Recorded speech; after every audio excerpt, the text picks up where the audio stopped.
changing their name to the Virginia Hillbillies. So, first of all, we are just so honored that everyone came out on a Thursday night to let us say thank you to you. And that's what this is all about. And Suzanne and I are just constantly overwhelmed with the family that we have here in Southwest Virginia. And it's been like this from the very second that we had a chance to start campaigning. And I just want to thank everybody for coming. I've learned a lot in these last 5 years. And one of the things I've learned is that the faster that I can hand the microphone to her, the better it goes. And so with that, I would like to introduce to all of you the very best First Lady in America, Suzanne Youngkin.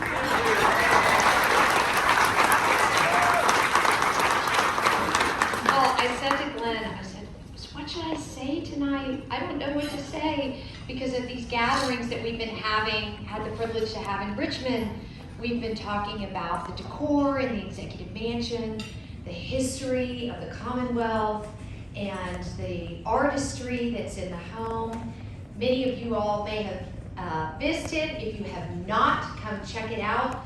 We have an art exhibit, America, made in Virginia. You got no. Hurry it up. That is not true. Actually, we have been working with these Spanbergers, and they are going to keep it for a little bit and see if it sticks, which we're so excited about for the semi-quincentennial. But the important thing about the art is really how represented Southwest Virginia is. Betty's here, Betty White from the King William. She's been such a stalwart supporter, and we have just loved everything that she has done. We have her artwork in the home. We have pieces from the Taubman in the home. We have Highland High School students' artwork in the home as part of the exhibit. And Tazewell, First Lady Tazewell is in the home, the namesake of Tazewell County, and the list goes on and on. We have a wonderful, wonderful photography collection from a young woman from Abingdon. Anyway, the point is that having that artwork allows us to tell your story, which is Virginia's story.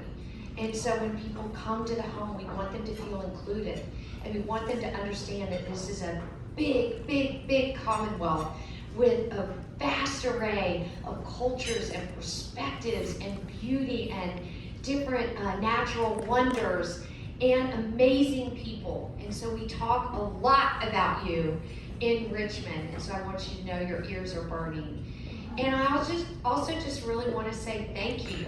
I remember I mentioned this to somebody tonight when Glenn started campaigning, and he wanted me to come here as part of the campaign, and I really was not certain about what we were doing and certainly not certain about what role I could play in that. He just kept picking me up, and he'd say, honey, these are our people. Come on, these are our people. And boy, was he right. We feel like you really are. You've just embraced us. We have so many friends here. You've been so generous to us. You've shown such fortitude when there have been floods and fires and different tragedies. You just are a faith-filled people that make us so proud to be Virginians. So thank you for everything you do. I wish you and your families just the merriest of Christmases. This is such a distinct, special season where we all anticipate what's to come on Christmas Day, the promise of Jesus. And we also get to anticipate 2026 and what that's going to be and look like for all of us. We're going to be entering into a new season, but with such gratitude and such joy for this very, very unique, special opportunity. So thank you for giving us that opportunity and for being our people. We love you.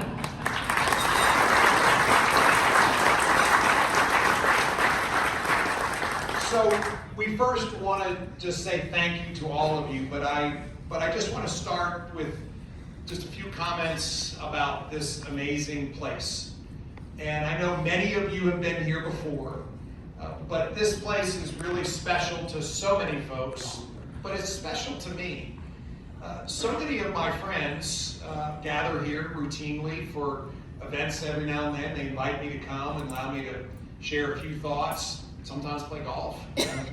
But Jim McLaughlin was special. And Jim cared deeply about the Commonwealth. He cared deeply about relationships. And I can't help but walk in here and not feel his presence. And so I just want to first acknowledge that Jim touched all of us in an incredible way. And second of all, in his absence, and I know he's looking down on us, I just want to thank everybody else who has worked with us. Thank you, thank you, thank you. This season reminds us that we have to stop for a minute and catch our breath and say thank you. And one of the great thank yous that I've had a chance to say for the last 4 years is to thank my friend Jason Miares for being my friend and being my brother. So thank you. So it's really fun. Jason and I, we're both from Virginia Beach. He likes to always say we both were basketball stars, you can tell. That's one of my favorite lines, and I just thought I'd tell it for him. But one of the things that I love most about Jason is that he loves his family, he loves the Lord, and he works hard for Virginians. And I've watched him do this every single day that we've worked together. He's also the best attorney general in America, and that's just the truth. It's just the truth. I know that because over the last 4 years, and particularly the 3 years before President Trump got elected, I got sued every day. Every day. You know, somebody asked me, what's the biggest difference between this isn't a political night, but I'll just tell the story. What's the biggest difference between the Biden administration and the Trump administration? And I say, well, in the Biden administration, they sued me every day, and in the Trump administration, they called and say, how can we help? But one of the great things about getting sued every day was Jason Miares, because he won. And I'm going to tell you, this guy is just an amazing attorney general, and I just want to thank you for your friendship, but I also want to thank you for serving with me. Unbelievable.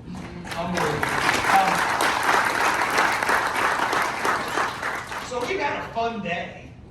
Today started with us at UVA Wise and really given us a chance to reflect on the huge progress that we have made together over the last 4 years.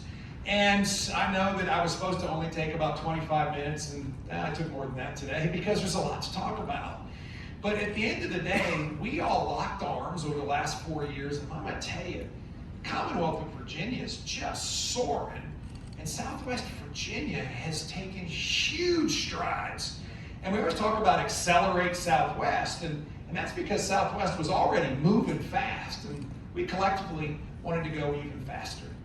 And over the course of these last 4 years, we've seen well over $1 billion of businesses move. 57 companies have made announcements to expand and grow, and we've seen 5,000 jobs come to these manufacturing facilities.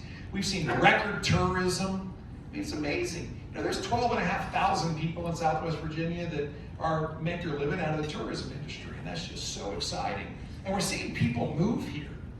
And I always talk about the great rural renaissance that's going on around Virginia, because people want to live here. And all you have to do is spend 5 minutes, and you'll understand why.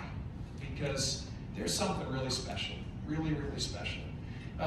Second big point that I want to make to everybody is the experiences that we've had together have been experiences of joy and some experiences of hardship.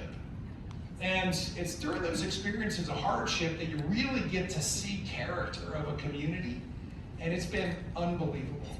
And I see my friends Terry Kilgore, and I see my friend Todd Pillion, and Travis Hackworth was here, but he and Angel had to scoot out for something.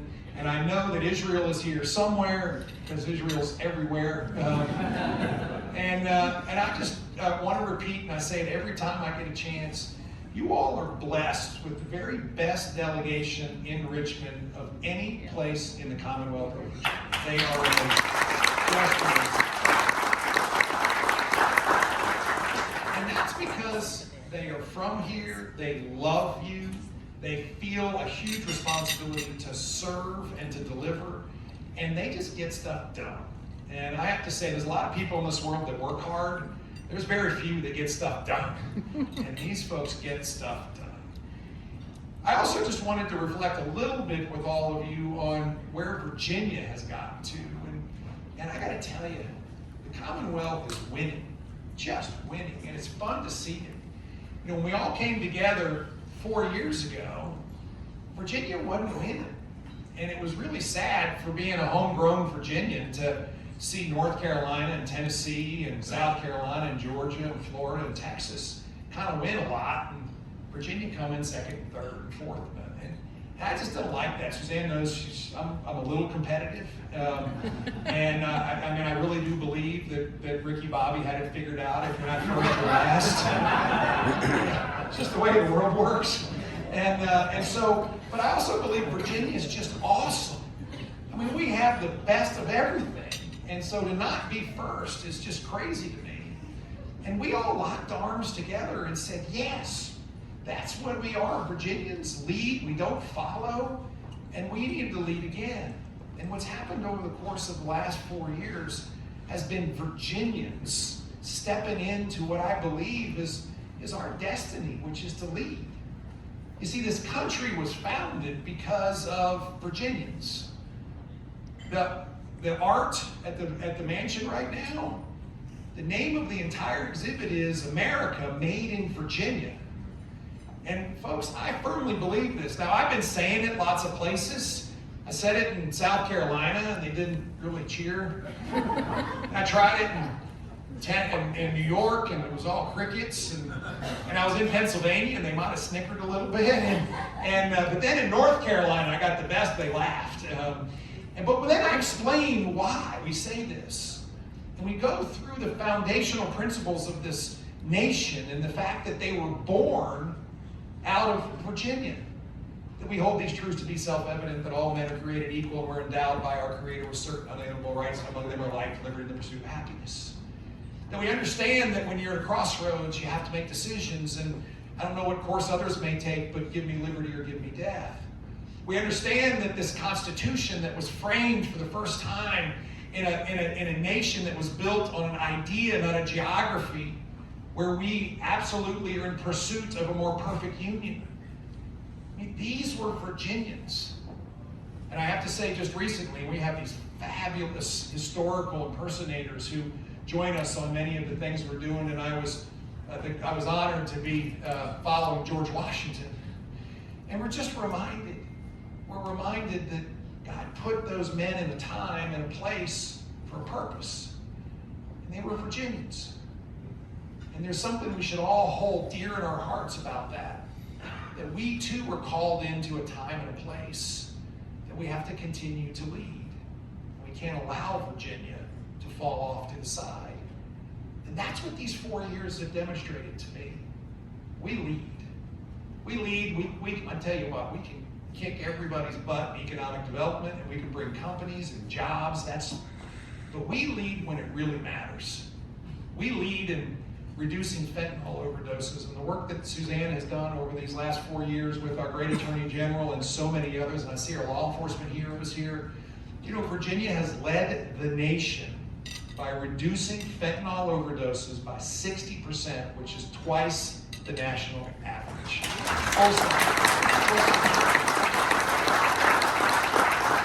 These are the areas where all of a sudden Virginians' compassion showed through. We've led the nation in reducing maternal mortality. More moms are alive today with healthy babies because of the work that's going on around this great Commonwealth. We have led the nation in reducing chronic absenteeism in schools. That means our kids are in the classroom. They're learning. That's so important. We lead. And in these areas that people don't talk about, they love the fact, we've had $156 billion of economic development, and we've had record job growth, and we've had $10 billion of surplus revenue, and $9 billion of it's gone back in your pockets because the work that these folks have done with me in order to make sure that the General Assembly, which is led mostly by the other side, understands it's your money. But at the end of the day, it is these areas that change lives forever because lives were saved that I think make the biggest difference. And so that is why Suzanne and I say over and over and over again, thank you. Thank you for hiring us. Thank you for giving us the opportunity to serve 8.8 million Virginians every single day. What a joy it has been. Much to Suzanne's frustration, I bound out of bed every morning really early. I bang around in that house, and I go to work. And every day I am just thrilled to have a chance to go to work on your behalf. That, I believe, is something that I will take away forever. The chance to go to work for you. Now, finally, Suzanne and I aren't going far. I've just been told that I can come play golf here occasionally, and so I'm looking forward to cashing in that. Suzanne's already started to plan the big hiking trip in Damascus with all of her girlfriends, and so she's working on that right now. Yeah. I have really missed out on a lot of hunting and fishing in the last 4 years. Somebody say, like, I'll be sitting at lunch and I'll say, when does deer season start? And then they'll say, oh, you missed it. I'm like, holy moly, another year gone by. So I'm looking forward to catching up on deer tags, and I will continue to enter the elk lottery every year, see if I have a chance of winning that. My friend Lee Jackson, who's worked with me these all 4 or 5 years now, he puts in every year, and then we see if somebody won. I told him if I won, I'd give it to him because it's bad for the government to win. But these are some of the things that we so look forward to doing, particularly here. So finally, in closing, this season is a season of light. It's a season of hope. It's a season of love. And I just hope all of you know that in addition to there being an almighty Father who loves each and every one of us so much, Suzanne and I love you. We love each and every one of you, and we have felt such a special warmth in our Southwest Virginia family, and it means more to us than you could possibly imagine. And so, we wish you a Merry Christmas. We ask for the Lord's blessings to be on each and every one of you, and most importantly, we hope Santa Claus is good to you. God bless you all, and thank you all very, very much.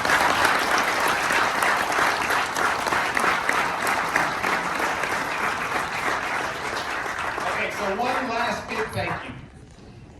There is a team of people who, for the last now 5 years, has worked tirelessly for us, and that is our political team that has worked for Spirit of Virginia. And so I just want to say thank you to them. So Caitlin Collins is right here, and everybody knows her. She's amazing. Not the one from CNN, not that Caitlin. It's Caitlin Collins. Lily is out front. Everybody say thank you to Lily Gonzalez. Thank you. Oh, Sherry Maruka is here. My goodness, Sherry, where are you? She's around here somewhere. There's Sherry Maruka right here. Thank you. And then Catherine Zimmerman, who was from the First Lady's office as her chief of staff. And I want to thank Brian Kelly, who is literally my listen, everybody knows Brian fixes everything. Yeah. If you ever need anything, Brian gets it. And most importantly, Brian has become such a good friend. And Brian, thank you for your tremendous work. Awesome. Okay, there's food. We're about to have, we're going to have a toast. Okay, we're going to have a toast. Perfect. There's food. The Tennessee Hill Buddies will be back in a moment. But first, before that, we'd like to raise our glasses in a toast. To friends, to family, and to friends who are family. This is to our family in Southwest Virginia.